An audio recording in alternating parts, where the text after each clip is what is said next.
धार में जिला अस्पताल की बड़ी लापरवाही सामने आई है, जहां रेप पीड़िता नाबालिग व उसके परिजन इंदौर हाईकोर्ट के आदेश लेकर घूमते रहे, लेकिन इनकी किसी ने नहीं सुनी। और जब पीड़िता के परिजनों ने केंद्रीय राज्य मंत्री सावित्री ठाकुर से मदद की गुहार लगाई, जिसके बाद उसे इंदौर रेफर किया गया।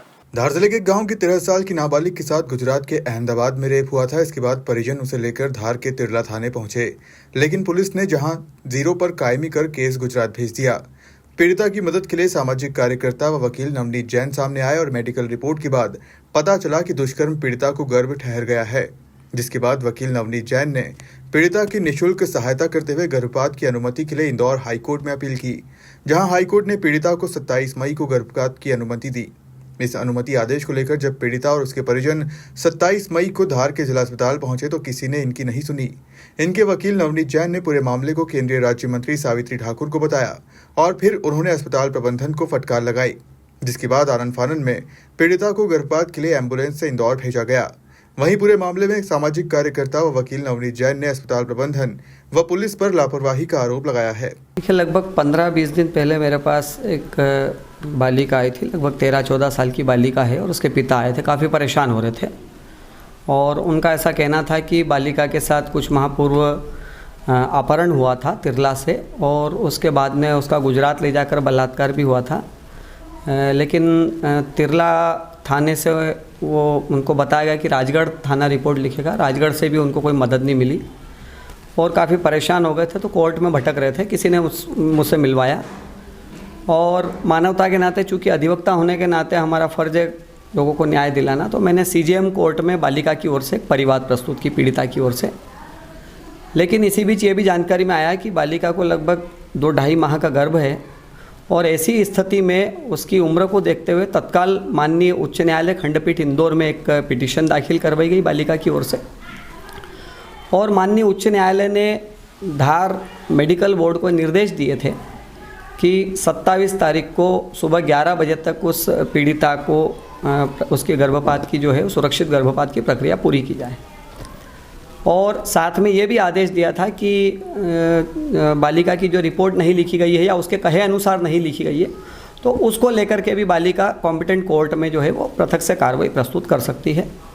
इस मामले में कल लगभग 2-2.5 बजे तक पीड़ित परिवार यहाँ परेशान होता रहा, और जैसे ही मेरी जानकारी में बात आई कि पीड़ित परिवार परेशान हो रहा है, मैं तत्काल वहाँ पहुँचा।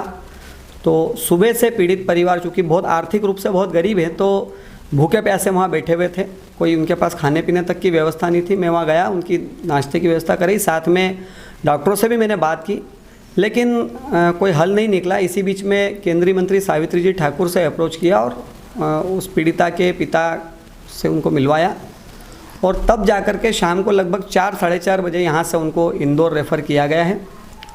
और अभी 10 मिनट पहले भी मेरी बात हुई इस पीड़िता से, अभी तक उसके गर्भपात की कोई प्रक्रिया प्रारंभ नहीं हुई है।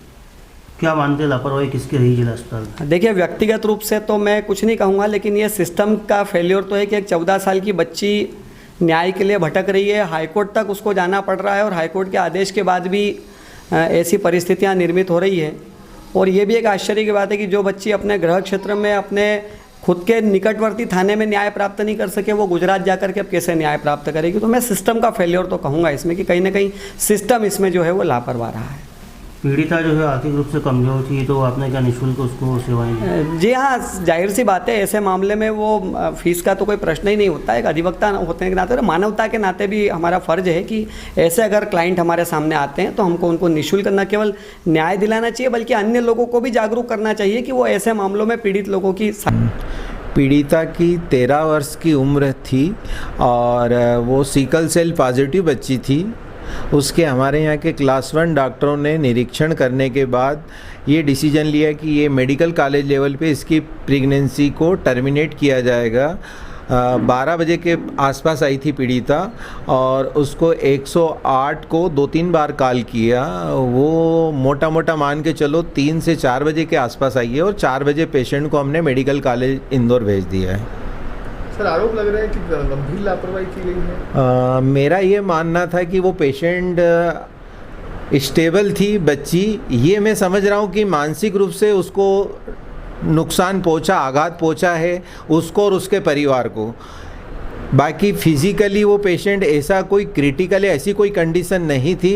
हमारे लेवल पे हमने प्रायोरिटी बेस पे 108 को कॉल करके इसको हमने यहाँ से जितनी जल्दी भेज सकते थे भेज दिया। बताया जा रहा है कि 11 बजे पेशेंट आपके यहाँ पहुंचा। मेरे पास ओपीडी टिकट उसका 12 बजे का बना हुआ है और जैसे ही उसके पेपर कंप्लीट करने में 1-2 घंटे तो लगते हैं।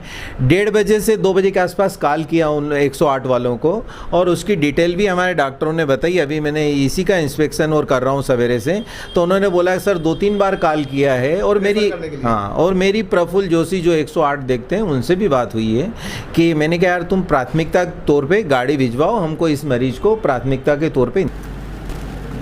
तो पूरा मामला संज्ञान में है और राज्य स्तर से पालन प्रतिवेदन मांगा गया है, वो सिविल सर्जन से लिया जा रहा है। क्या लगता है कहाँ इसमें रही से लापरवाही? नहीं, अभी पालन प्रतिवेदन तैयार हो रहा है, उसके बाद बता सकते हैं।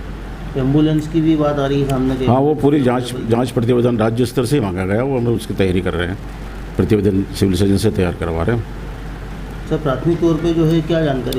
अभी बस पूरा मामला संज्ञान में है, पालन प्रतिवेदन के बाद ही बता सकते हैं। क्या लगता है दोषी कौन है? अभी कुछ नहीं कहा जा सकता।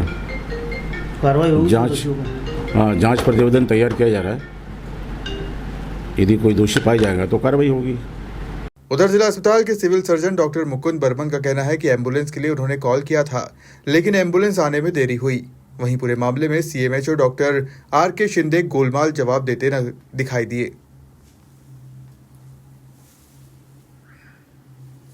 धार से प्रतीक सिंह राठौर की रिपोर्ट।